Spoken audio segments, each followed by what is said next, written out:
Namanya Fauzan. Usianya 16 tahun, siswa kelas 2 SMA di sebuah kota kecil di Aceh. Jika dilihat sekilas, ia tampak seperti remaja biasa, pendiam, jarang mencari perhatian, dan lebih senang menyendiri daripada ikut keramaian. Namun, apa yang terlihat di luar tidak selalu mencerminkan yang sebenarnya. Di dalam dirinya, Fauzan menyimpan banyak kegelisahan dan rasa kecewa yang tidak pernah ia ceritakan kepada siapapun. Orang tuanya bukanlah orang jahat, tetapi terlalu keras dalam mendidik. Setiap kesalahan kecil terasa seperti dosa besar. Jika nilainya turun 1 angka saja, langsung dimarahi. Jika ia terlambat sedikit membantu pekerjaan rumah, langsung dibentak. Rumah yang seharusnya menjadi tempat berlindung dan merasa aman, perlahan menjadi tempat yang justru membuatnya tertekan.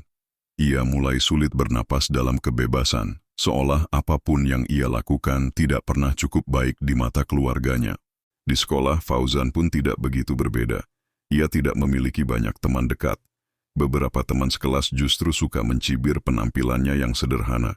Ia bukan tipe yang mengikuti tren, tidak suka pamer, dan lebih memilih diam saat yang lain sibuk membicarakan hal-hal yang menurutnya tidak penting.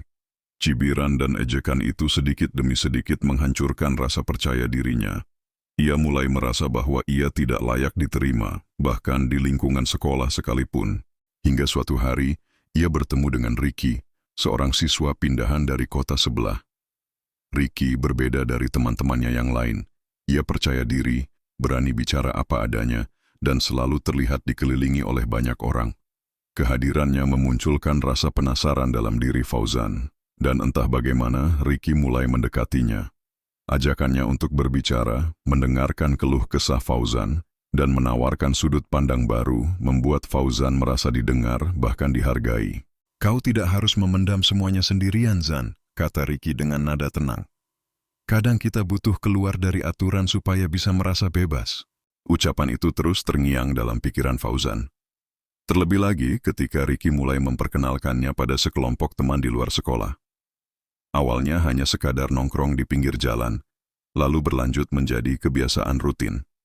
Mereka membicarakan banyak hal, sebagian besar berkaitan dengan keluhan hidup, kekecewaan terhadap keluarga, dan rasa marah terhadap dunia. Saat itu, Fauzan merasa ia akhirnya menemukan tempat yang bisa menerimanya apa adanya. Ricky dan teman-temannya mengenalkan Fauzan pada hal-hal yang katanya bisa membuat beban terasa ringan. Meski tidak dijelaskan secara rinci, Fauzan tahu itu bukanlah hal yang wajar. Tapi karena perasaan diterima itu terasa sangat langka baginya, ia menutup mata. Ia mulai mengurangi waktu pulang ke rumah, berbohong kepada ibunya, dan perlahan merasa hidupnya lebih berarti saat bersama geng tersebut. Perubahan sikap Fauzan semakin terlihat. Ia menjadi lebih acuh terhadap sekolah, tidak lagi memperhatikan pelajaran, dan semakin menjauh dari lingkungan positif. Semua yang dulu ia hindari, kini menjadi bagian dari dirinya.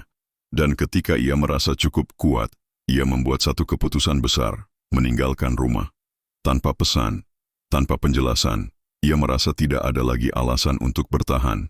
Fauzan kini melangkah jauh dari kehidupannya yang dulu. Ia percaya dunia ini tidak adil. Jadi untuk apa ia terus bersikap baik jika pada akhirnya ia tetap disalahkan? Apa yang tidak ia sadari adalah bahwa langkah awal ini akan membawanya pada jalan yang sangat sulit untuk kembali. Setelah kabur dari rumah, kehidupan Fauzan ternyata jauh dari yang ia bayangkan. Dia terus berpindah-pindah tempat bareng teman-teman baru, kadang tidur di rumah kosong, kadang di kontrakan sempit milik salah satu dari mereka. Nggak ada aturan, nggak ada tekanan, seolah-olah itu kebebasan yang selama ini dia cari. Tapi di balik semua itu, Fauzan mulai sadar kalau lingkungan barunya nggak sepenuhnya aman. Dia sering lihat hal-hal yang bikin was-was. Ada yang mulai terlibat hal-hal gelap, seperti jadi kurir barang-barang yang seharusnya nggak dibawa anak seusianya. Semua demi dapetin uang cepat atau pengakuan dari kelompok yang lebih besar. Awalnya Fauzan cuma jadi penonton.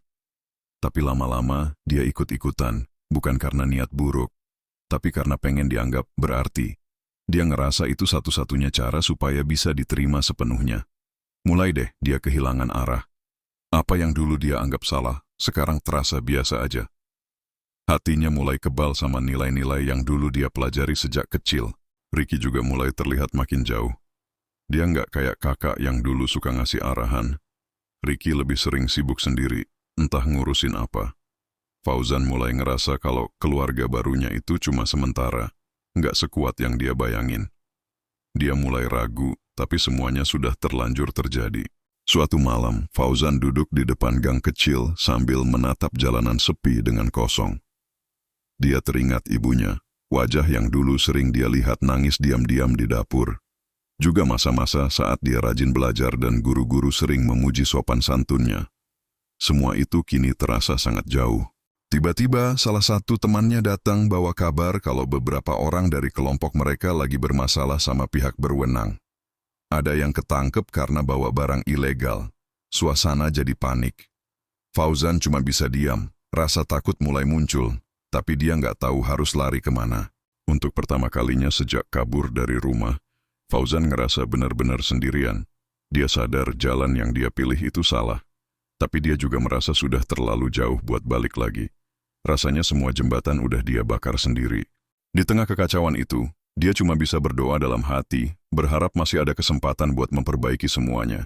Dia nggak tahu caranya gimana. Tapi yang dia tahu, kalau terus begini, dia mungkin bakal kehilangan semuanya, termasuk dirinya sendiri. Pagi pun tiba, dan itu sangat berbeda. Fauzan terbangun lebih awal dari biasanya. Suasana kontrakan tempat ia tinggal bersama teman-temannya terasa sepi dan pengap. Kabar tentang beberapa anggota geng yang tertangkap semalam masih membekas dalam pikirannya. Ia duduk termenung, menatap langit-langit kusam, dan untuk pertama kalinya ia bertanya pada dirinya sendiri, sampai kapan hidupku begini? Ia memandangi ponsel yang sudah lama mati, karena tak punya pulsa. Ia tidak tahu bagaimana kabar ibunya. Tidak tahu apakah ayahnya masih ingat bahwa ia punya anak, dan tidak tahu apakah masih ada yang menunggu kepulangannya. Sore harinya, saat suasana mulai reda dan teman-temannya keluar satu persatu, Fauzan diam-diam pergi ke warnet kecil di ujung gang.